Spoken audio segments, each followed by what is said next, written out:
Welcome back. Today we have number 24 from practice test number 4. We are given a system of equations that looks as such.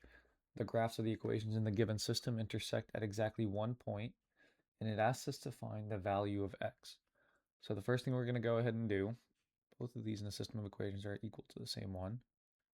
So we go ahead and set them equal to each other. Once we've gone ahead and done that, we can rearrange to get these to all be on the same side. That's the idea here.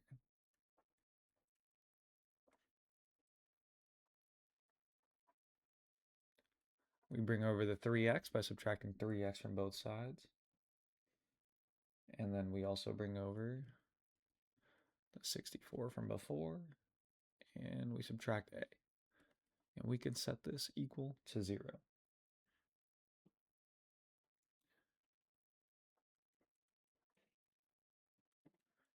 Combine the like terms that we have, and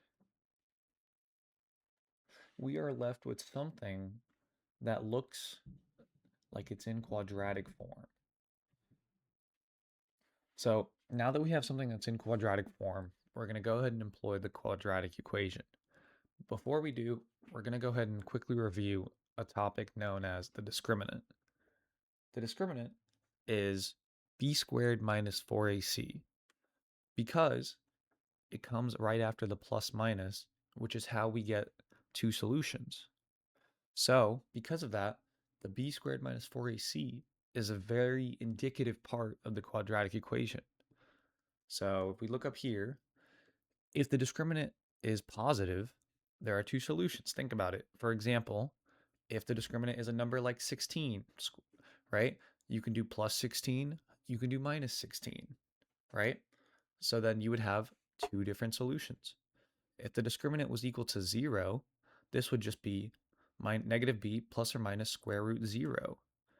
And whether you were adding it or subtracting it would not change the outcome of the discriminant and would not change the overall outcome of the quadratic equation. So therefore, if the discriminant is equal to 0, there is only one solution. And if the discriminant is below 0, then you're trying to square root a negative number, and there are 0 solutions. Okay? So in this problem, we're looking for a system that intersects at exactly one point, aka has exactly one solution. So we go ahead and we start setting our discriminant to 0. Just as a reminder,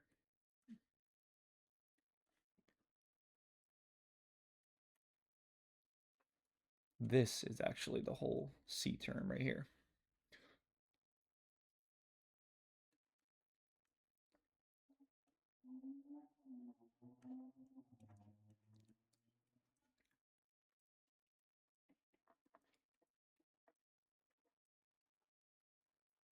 Okay, now we have set this equal to 0. Remember, this is the A term. Oh, sorry, this is the B term. This is the A term, and this is the C term, right? So let's go ahead and math this out a little bit.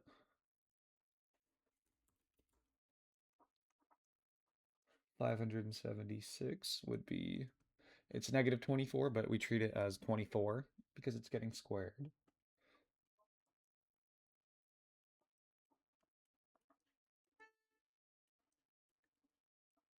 There we go.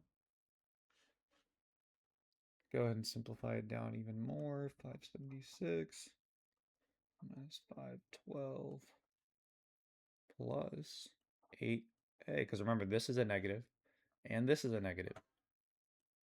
So we end up with a in the positive form.